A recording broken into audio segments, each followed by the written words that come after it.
Все сводится к тому, что это фактически одолжение личное Путина Назарбаеву, помочь ему достать врага номер один Назарбаева Мухтара Кабуловича. Вот. И, в принципе, в этом отношении все дозволено. Вот.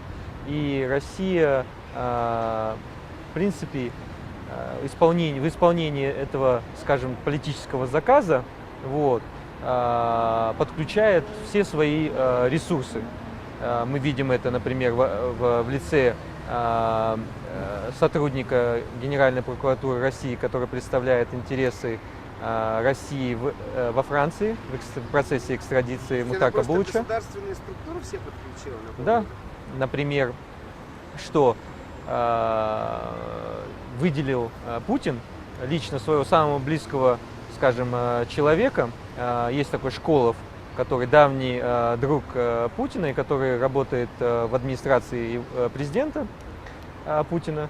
Вот. Он как бы подключен в виде координатора, да, вот этой вот работы вместе с разными структурами Казахстана и России.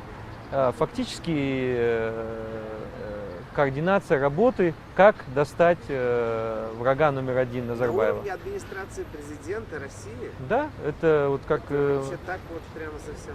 Ну, это просто идет работа после многих встреч Путина с Назарбаевым, вот, личных просьб, чтобы все шло скоординировано, был выделен такой вот человек. И я вам скажу, эти встречи происходят ежеквартально. Идет, и в этих встречах участвует 20-30 человек с разных ведомств. Откуда это известно? Вот эта информация она мне тоже доступна, как и некоторым другим нашим, скажем, соратникам, друзьям. Вот. Вы же понимаете, информация всегда... Есть тенденция информации, да, или правды выходить наружу. Вот. Ну, это достоверная информация. То есть мы совершенно точно знаем, что усилия координируются на уровне администрации президента. Да, и также администрация президента Казахстана тоже. Да. Раньше это был Мусин, потом Масимов, да. И сейчас просто Нигматуллин. Ну, все равно ответственный человек в этом процессе для Назарбаева это все-таки Масимов, вот до сегодняшнего дня. Вот, а у Путина Школов. А там дальше какой ниже идет? Дальше там в основном работники МВД двух стран, Генпрокуратуры, там дальше Следственный комитет.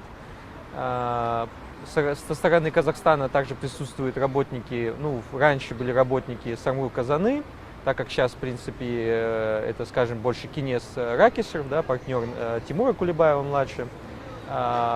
Также, ну, дополнительные другие работники, вот, ну, все вместе где-то там 20-30 человек. Банк БТА используется как, ну, фактически фасад для государства, и банк нанимает всяческих консультантов, как детективные агентства, разные, скажем, такие серые компании, которые могут производить и хакинг компьютеров, также и взлом в помещениях, инфильтрация. Вот. А правительство тоже, в принципе, на уровне министра юстиции, генпрокуратуры, они иногда сами напрямую нанимают, иногда используется такая компания, называется Балашак Консалтинг Групп.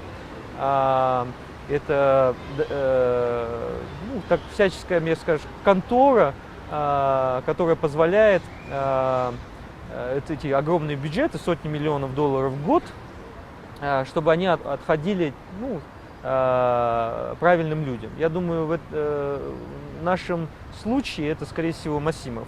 Вообще удивительно, во всей этой борьбе Назарбаева против Мухтара Кабуловича используется этот целый арсенал вот этих балашаковцев, которые были обучены за счет средств, выделенным ну, фактически Назарбаевым, которые их обязанности вернуться и работать в госструктурах, вот, их обучили и теперь используют в целях нападения на оппозицию. Это вот ребята, которые обучились, получили образование юридическое за границей, разговаривают на французском, на английском, на немецком, на нескольких языках. Вот. Называется она Балашах Consulting Group. Да, частично из-за того, что вот эта вот группа молодых ребят, которым ну, моего возраста, они толковые, они работают в этом направлении. Вот. Ну а реально это просто инструмент, как пилить бюджеты, выделенные Назарбаевым на борьбу против Мухтара Кабуловича. И тут, я думаю, легкая математика покажет, что выделяется, я думаю, ну, по нашим расчетам, где-то в районе 200 миллионов долларов министром юстиции, Генпрокуратуры, и плюс там есть какие-то серые бюджеты на борьбу эту, да, и они в основном проходят через вот этот Балашах Consulting Group, и ну, там где-то обычно такие юридические конторы обратно отдают 10-15% от своего заработка вот этой Балашах Consulting Group, то получается, откат.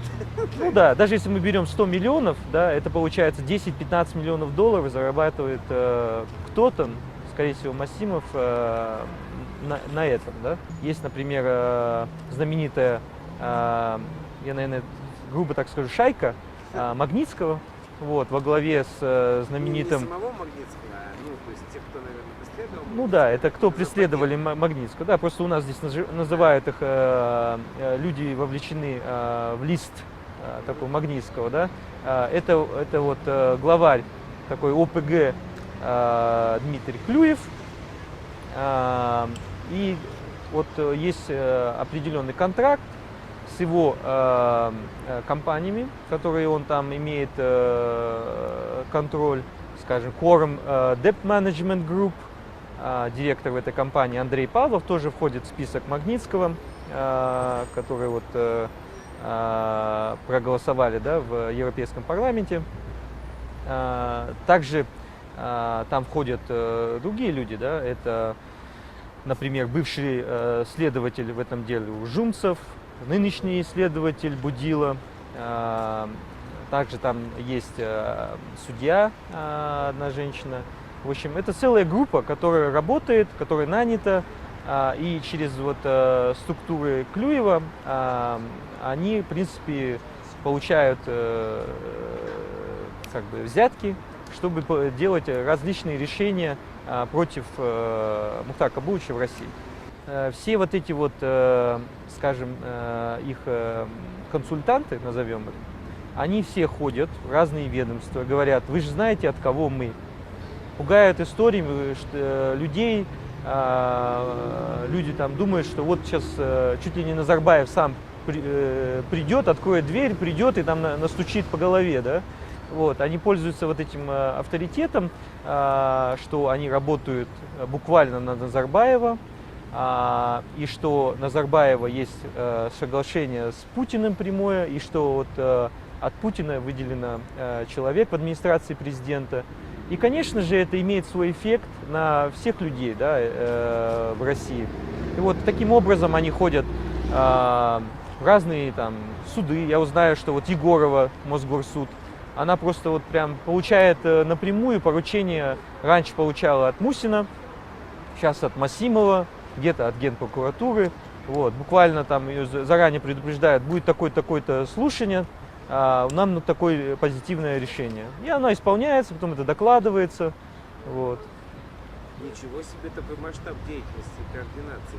Меня удивляет, или мне, наверное, уже надо перестать удивляться, что разные все органы там Казахстана, да, включая Назарбаева, уделяют, наверное, половину своего времени на то, что как бороться с Аблязовым.